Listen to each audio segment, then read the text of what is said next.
अस्सलामुअलैकुम everyone, welcome back to the new video.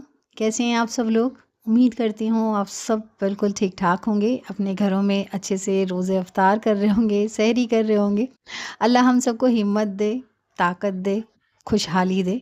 आमीन सुम्मा आमीन। तो ये है ना, दोपहर का वक्त था, मतलब दोपहर हो चुकी थी। मैं अक्सर है ना 3 साढ़े 3 बजे अपने ये घर के काम करने उठती हूँ। मतलब ये जो अफ्तार का होता है ना, ये 3 साढ़े 3 बजे उठ जाती हूँ मैं अपने काम करने के लिए। क्योंकि दिन भर तो जैसे हम थोड़ा-सा लेट जाते हैं नमाज़ के बाद, ज़ोहर के बाद, कुरान शरीफ वग़ैरह पढ़ने के बाद। तो ये 3 साढ़े 3 बजे का टाइम मेरे लिए बेस्ट होता है। और मेरे जो हस्बैंड है ना, उनके है ना खाने-पीने की बहुत ज़्यादा डिमांड्स होती हैं, बहुत ज़्यादा होती हैं। मगर फिर भी मैं कम-कम करते-करते उनको एकदम कम पर ले आती हूँ। क्योंकि इतना सब कितना कैसे-कैसे करूँ वो भी समझ में नहीं आता मेरे। तो इसके लिए थोड़ा कम कर लेती हूँ और वो भी समझ जाते हैं कि हाँ ठीक है, ज़्यादा नहीं करना चाहिए। तो आज ना मैं सबसे पहले बना रही हूँ चना बटाटा। जो मुंबई स्टाइल का चना बटाटा होता है ना हमारे यहाँ जो मिलता है, तो मैं आज वैसा नहीं बना रही हूँ, डिफ़रेंट बना रही हूँ, आपको भी पसंद आएगा। और बहुत ही क्विक सा है और बहुत ही ईज़ी है, ज़्यादा तामझाम नहीं है, मुझे तो बहुत ज़्यादा ईज़ी लगा है, इसलिए मैं आपके साथ शेयर कर रही हूँ। तो ये चने तो मैंने भिगा दिए थे, सुबह में ही मैंने भिगा दी थी सहरी के बाद। और छोटे वाले जो बटाटे हैं ना, वो भी मैंने कट करके इसमें डाल लिए थे, क्योंकि बटाटे अच्छे लगते हैं चने मसाले के साथ। तो ये कुकर में मैं एक साथ चढ़ाऊँगी, ये बहुत ही आसान तरीका है। तो ये कुकर मैंने चढ़ा दिया था, इसमें तेल डाला है मैंने, 1.5 से 2 वाटी भर के तेल डाली हूँ। अब इसमें मैं डाल रही हूँ राई। तो ये राई थोड़ी चटकती है ना, तो इसको मैंने थोड़ा-सा है ना ढक दी। अब ये है ना, मैंने कांदा कट करी हुई थी। तो ये है ना, कांदा कट करके एकदम बारीक चॉप किया था मैंने, और कड़ी पत्ता इसके साथ ही मैंने इसमें डाल लिया है। तो बस अब इसको अच्छी तरीके से चम्मच चलाना है, अच्छे से थोड़ा-सा भूनना है, कलर चेंज होने तक के। पहले मैं है ना चने अलग उबालती थी, मसाला अलग करती थी, तो ये आसान सा तरीका मुझे मिला है, तो वही मैं आपसे शेयर कर रही हूँ। और साथ में मैंने ना साइड में 2 छोटे-छोटे साइज़ के टमाटर भी कट किए थे। अब इसमें मैं डाल रही हूँ अदरक लहसुन का पेस्ट, 1 चम्मच भर के मैंने इसमें डाली हूँ अदरक लहसुन का पेस्ट। तो इसको अच्छी तरीके से भूनना है, इसकी रॉ स्मेल ख़त्म होने तक के। और ये है हरी मिर्ची का पेस्ट, थोड़ा-सा ज़्यादा डालूँगी, क्योंकि ये जो मिर्चियाँ आई थी ये मेरे हस्बैंड लेकर आए थे, तो थोड़ी-सी फीकी आ गई थी।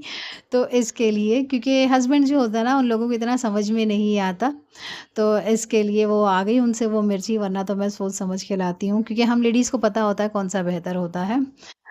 तो ये टमाटर जो कट करी थी मैंने, तो ये टमाटर भी इसमें मैंने डाल ली हूँ। बस इसको अच्छे से भूनना है, ये टमाटर गलने तक के इसको अच्छी तरीके से भूनना है हमें। अब इसमें मैंने डाला है टेस्ट के हिसाब से नमक, और हल्दी है आधा चम्मच, धनिये की बुक्की है 1 से 1.5 चम्मच भर के इसमें मैंने डाली है हल्दी, धनिये की बुक्की। और लाल मिर्ची की बुक्की भी इसमें मैंने डाली हूँ, आधा पौना चम्मच भर के। और थोड़ा-सा पानी डालना है, जिससे कि मसाला जले नहीं। तो बस ये इसको अच्छी तरीके से चम्मच चलाऊँगी मैं, खूब अच्छे से चम्मच चलाना है, और ये टमाटर को अच्छी तरीके से गला लेना है, और मसाले को भी अच्छी तरीके से भूनने देना है। तो अब इसको मैंने ना ढक्कन बंद कर दिया था इसका, तो ये थोड़ी देर बाद चेक करने के लिए आई मैं। तो इसको मैंने चेक किया ना, तो टमाटर वग़ैरह सब कुछ गल गया था जल्दी से, अच्छे से गल गया था, और ज़्यादा वक़्त नहीं लगा था, जल्दी गल गया था। अब ये भून गया था, तो इसमें मैं ये डाल रही हूँ चना और बटाटे। एक साथ डाल रही हूँ। ये मुझे बहुत आसान लगा सच में, मैंने सोची वही आप लोगों के साथ शेयर करती हूँ। क्योंकि है ना, हम सब लेडीज़ को जितनी आसान रेसिपीज़ हो और टेस्टी हो ना, तो वो ज़्यादा बेहतर लगती है, और घर के काम जल्दी-जल्दी सिमट जाते हैं। और जो स्पेशली जो अकेली होती हैं ना, जो सारे काम खुद करती हैं अकेली, उनके लिए तो ख़ास तौर पे ऐसा होना ही चाहिए। तो बस चना और बटाटा मैंने उसमें डाल दी थी, अब उसको मैंने ना सीटी लगा के मैंने रख दी हूँ। तो उसको जैसे हम बॉईल करते हैं ना चने, जितनी सीटी में आप अपने हिसाब से देखिएगा कि आप कितने सीटी में आपको बॉईल हुए पसंद है। तो मेरे तो 1.5 से 2 सीटी काफ़ी होता है, इतना मैं काफ़ी रखती हूँ। तो वो मैंने कुकर पे चढ़ा दिया था। अब ये मैं भजिए बनाने के लिए आई हूँ। तो ये मैं कांदे की भजिया बना रही हूँ, और कांदे की भजिए में मैं डाल रही हूँ शिमला मिर्च। ये शिमला मिर्च एक अकेली रखी हुई थी, और मुझे लगा कोई चीज़ में मैं डाल नहीं पाऊँगी, और बच्चे खाते नहीं हैं। तो मैं क्या करूँ, शिमला मिर्च ये सब चीज़ों में एकदम मैच हो जाती है, तो इसलिए मैंने सोची लाओ ये इसे मैं डाल देती हूँ। अकेली-अकेली पड़ी थी ये। तो अब ये देखिए, ये मैंने डाला है बेसन। तो ये बेसन मैंने इसमें डाल ली थी। तो ये मैं दूसरा भी घोल बेसन का जो रेडी करते हैं ना, जो बटाटों के लिए और दूसरी मिर्चों के लिए लगती है, वो मैंने रेडी करी हूँ। तो एक साथ ही मैं रेडी कर लूँगी कि जिससे कि मुझे एंड मोमेंट पे है ना एकदम भाग-दौड़ ना करनी पड़े। तो इसलिए मैं अभी करके रख लूँगी। तो इसमें मैंने डाली है हल्दी, जैसे हम डालते हैं हल्दी, लाल मिर्ची की बुक्की, धनिया की बुक्की। मैं धनिया की बुक्की नहीं डालती इसमें। अच्छा, पहले ना मैं ये सारा बेसन एक साथ कलेक्ट एक डब्बे में कर लेती थी, फिर उसके अंदर सारे मसाले डाला करती थी और फिर बस स्पून भर कर मैं निकाल लिया करती थी और रेडी होता था। इतना वो नहीं होता था, तो मगर इस बार मुझे इतना वक़्त नहीं मिला कि वो सब कुछ मैं कर पाऊँ, तो इसलिए मुझे ये सब करना पड़ रहा है। तो इसमें मैंने टेस्ट के हिसाब से नमक डाली हूँ। अब मैं दोनों में कोतमीर डाल रही हूँ। कोतमीर डालने से ना अच्छी रौनक सी आ जाती है और अच्छा भी लगता है खाना-पीना। तो ये इसमें भी मैंने कोतमीर डाली हूँ। ये जो बटाटे की भजिया होती है ना, तो ये बहुत ज़्यादा ज़रूरी होती है। बच्चों के लिए तो ख़ास तौर पर, कुछ बनाओ ना बनाओ मगर मेरे हस्बैंड कहते हैं ये बच्चों के लिए ज़रूर बना लेना। तो बस इसको मैंने अच्छी तरीके से मिक्स कर ली खूब अच्छे से, थोड़ा-थोड़ा पानी डाल कर के, खूब अच्छे से मैंने इसको मिक्स किया है। तो ये मिक्स हो गया है, इसके मैंने सारे लम्स निकाल लिए थे, तो अब ये रेडी है। तो बस ये थोड़ा-सा मैं अपना टेबल वगैरह साफ़ कर लूँ, क्लीन कर लूँ, जो गंदगी हुई है, जो कचरा हुआ है, कांदा है, छिलके हैं, सब कुछ इनको मैं जब तक के क्लीन कर लेती हूँ। तो अब बस ये देखिए अच्छे से सीटी इसमें आ चुकी है, तो अब मैं इसको है ना चेक करूँगी कि ये गला है या नहीं गला है, क्योंकि चनों के ऊपर भी डिपेंड होता है और बटाटों के ऊपर भी डिपेंड होता है। तो हमें इन सब चीज़ों के हिसाब से चलना होता है। तो ये देखिए अब इसको मैंने चेक किया है, खूब अच्छे से इसको मैंने चम्मच चलाई हूँ और ये जो कुकर है ना थोड़ा जल्दी पकड़ लेता है नीचे से तला। तो ये अच्छी तरीके से गल गए थे, अब इनको ज़्यादा गलाने की मुझे ज़रूरत बिल्कुल नहीं थी, तो बस इसको मैंने अच्छे से चम्मच चलाया। पानी था इसमें, इसको पानी को सुखाया क्योंकि गीले चने अच्छे नहीं लगते हैं और जो बोरी मोल्ले वाले चने होते हैं ना मुंबई के, वो अलग टाइप के बनते हैं, इंशाल्लाह वो भी कभी आपसे शेयर करूँगी मैं, बहुत यम्मी लगते हैं। तो ये चने का काम तो मेरा हो चुका था। अब मैंने जो ये फ्रोज़न आइटम बना के रखे हुए थे, फ्रीज़र में डाले हुए थे, वो सारे मैं निकालने के लिए आई हुई हूँ। अच्छा, मैं आप लोगों को बोल देती हूँ कि है ना ये जो फ्रोज़न आइटम मैंने किए हैं ना, इसमें ना बहुत फ़ायदा हुआ है मुझे। मेरे काम मतलब बहुत ज़्यादा मुझे टेंशन नहीं होता, क्या बनाऊँ, क्या करूँ? ऐसा बिल्कुल कुछ नहीं है, माशाल्लाह, माशाल्लाह। बस ये 1 महीने के लिए मुझे करके रखना पड़ता है, वैसे मैं कभी नहीं करती, ऐसे फ्रोज़न आइटम मुझे नहीं पसंद है ऐसे करके रखना। मगर मुझे है ना इससे बहुत हेल्प मिली। सबसे पहले तो मैं स्ट्रेस फ्री हो गई इन सब चीज़ से। टेंशन नहीं है कि क्या होगा, क्या नहीं है। अगर कुछ ना भी हम बना रहे हैं तो जल्दी से ये सब चीज़ें निकाल के हम फ्राई करके रख देंगे ना, तो बच्चे खुश हो जाएँगे और खुश हो जाते हैं बच्चे तो हम सबको और क्या चाहिए। तो ये मेरा बहुत ज़्यादा बेनिफिट हुआ है, होता है हर साल। मैं चाहती हूँ मैं हमेशा करूँ मगर मेरे हस्बैंड मुझे करने नहीं देंगे क्योंकि उनको हर एक चीज़ है ना फ्रेश चाहिए होती है। तो इसके लिए रमज़ान में ये थोड़ा-सा सुकून मिल जाता है मुझे। वो रमज़ान में भी इस बात के लिए एग्री हो जाते हैं कि पता है कि अकेली सारे काम करती है, तो फिर इसलिए कुछ वो ख़ास बोलते नहीं हैं। तो ये सारे कटलेट वग़ैरह जो-जो मुझे जितने निकालने थे, वो मैंने निकाल ली थी और पड़ोस के हिसाब से भी निकालने थे और ये जो मोमोज़ थे ना मेरे, तो मैंने पैकेट निकाला था, तो पैकेट वाले तो पूरे भरे हुए थे, तो मुझे लगा कि पहले मैं ये वाले यूज़ कर लेती हूँ जो मैंने सामने रखे हुए थे ना, तो मैं पहले वो वाले यूज़ कर लेती हूँ और मैंने मोमोज़ की चटनी भी बना के रखी हुई थी साइड में। पहले मैंने आपसे उसकी रेसिपी शेयर की है, इसलिए मैंने इस बार नहीं की शेयर और बच्चे फ्रूट्स वग़ैरह काटने लगे हुए थे और मैं मेरा किचन सँभालती हूँ अपना यहाँ पर। तो ये मैं कांदे, बटाटे और शिमला मिर्च की भजिया बनाने के लिए आ गई थी। तो इसमें मैं बटाटे डालती हूँ, इसमें बहुत अच्छा लगता है, बहुत डिलिशियस बनते हैं ये, बहुत यम्मी लगता है गाइस, सच में बहुत अच्छा लगता है। तो अब मैंने सारी लाइट्सें वग़ैरह सब कुछ चालू कर ली थी, क्योंकि अब सारे काम एकदम करना था, बस अब फ्राइंग का टाइम रह गया था। तो बस ये मैंने कढ़ाई चढ़ा दी है चूल्हे पर।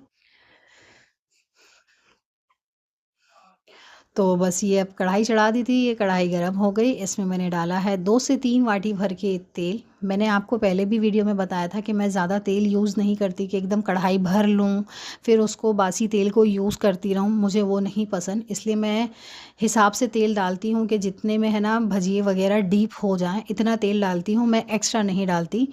एक्स्ट्रा डालो तो वो हमारा ही नुकसान है, फिर वो 2 दिन सेकंड हैंड चीज़ हो जाती है, 2 दिन 3 दिन तक के चलती है, फिर वो मुझे अच्छा नहीं लगता।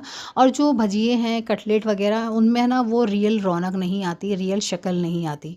जितना फ्रेश तेल हम यूज़ करेंगे ना उतनी ही फ्रेश ये भा खाना रेडी होगा, इतना ही फ्रेश हमारा ये सामान रेडी होगा। बासी में वो कलर नहीं आता। ये मैं अपने एक्सपीरियंस से बोल रही हूँ, आपको भी इस बात का पता ही होगा। अब ये बस मैंने साइड में ये स्टीमर चढ़ा दिया था, कढ़ाई मेरी है जो इडली की स्टीमर है वो चढ़ा दी थी मोमोज़ के लिए। अब ये भजिए मैंने इसमें डाल लिए थे। ये देखिए, शिमला मिर्च डालने से ना भजियों में ना बहुत बेहतरीन टेस्ट आ गया था। डालना चाहिए, बहुत अच्छा लगता है, क्योंकि शिमला मिर्च ही इन सब चीज़ में सूट होती है, अच्छे से मैच कर जाती है। तो ये भजिए मेरे रेडी हो चुके थे गाइज़।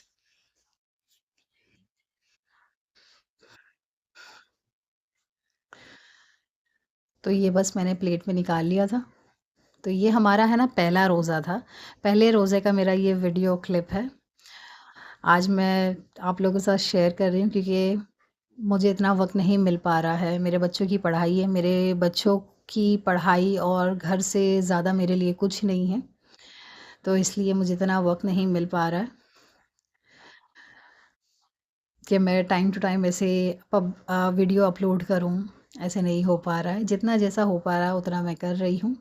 तो ये भजिए तो मैंने निकाली थी, तो इतनी देर में मैं ये मोमोज़ डाल दूँगी स्टीम होने के लिए। अच्छा, मैं और मेरे हस्बैंड, मेरा बेटा, हम लोग ना ये स्टीम मोमोज़ खाते हैं, और मेरी बेटी को फ्राई मोमोज़ पसंद है। मेरी बेटी का भी पहला रोज़ा था, बहुत अच्छा लग रहा था। मेरे हस्बैंड ने कहा मुझसे, लाओ इसको रेडी करके दो, मैं इसको सजा के लेके जाता हूँ, मैं इसको सेहरा पिनाता हूँ। जैसे हम लोगों को हमारे अम्मी ने सेहरा वगैरह पिनाया था, मुझे, मेरी बहन को, छोटे थे जब हम लोग। तो हम लोग के फ़ोटो वगैरह भी खींचे गए थे। तो मेरे हस्बैंड ने कहा कि लाओ मैं करके आता हूँ सब। तो बहुत ज़्यादा लेट भी आए थे वो, तो इतना वक़्त नहीं मिल पाया कि ऐसा सब कुछ करो। ख़ैर कोई बात नहीं, 7 साल की बच्ची है तो चलता है, कोई बात नहीं। तो बस ये मेरे बटाटे की भजिए मैंने इसमें डाली हैं। देखिए, ये वाले भजिए ना मेरे घर में बहुत ज़्यादा इम्पोर्टेंट है, बहुत ज़्यादा। देखिए, ये कटलेट है, ये शामी कबाब है, और ये पहले कटलेट है। देखिए, कटलेट की रंगत अलग है और शामी कबाब की कट रंगत अलग है। इसलिए मैंने आपको कहा था ना कि तेल ज़्यादा यूज़ नहीं करना चाहिए। थोड़े-थोड़े तेल में बनाते रहो तो फ्रेशनेस आती रहती है। वो ज़्यादा पकता रहेगा तो वो फ्रेशनेस अपने आप गुल होती रहती है। तो ये मैं पड़ोस के लिए प्लेट रेडी हो रही थी, भेजना था।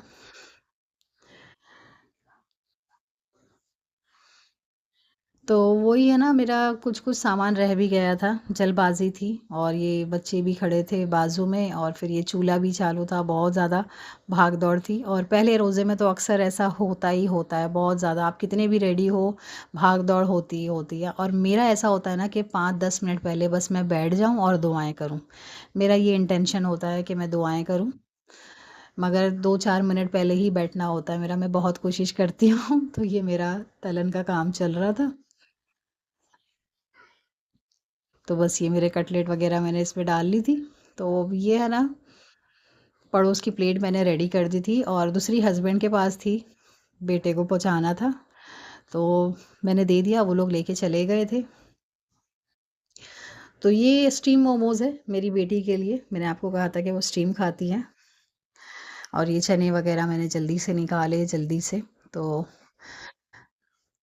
ये ना, मैं ग्लासेस और बाउल वगैरह लेने के लिए आई थी इधर, कि काम हो जाते हैं, मगर है ना टेंशन रहता है। तो अब ये देखिए, माशाल्लाह माशाल्लाह मेरी अफ्तारी बन कर के रेडी है गाइस। ये देखिए, माशाल्लाह बहुत है, बहुत है। ये मोहब्बत का शरबत बनाया था मेरी बेटी और शौहर ने, मोहब्बत वाला शरबत कह रहे थे इसे। तो ये हमारा अफ्तार रेडी था, हमने अपना रोज़ा खोला। ये देखिए गाइस, बहुत अच्छा लगा, बहुत भाग दौड़ में इतना काम हो पाया था, ये इतना ही।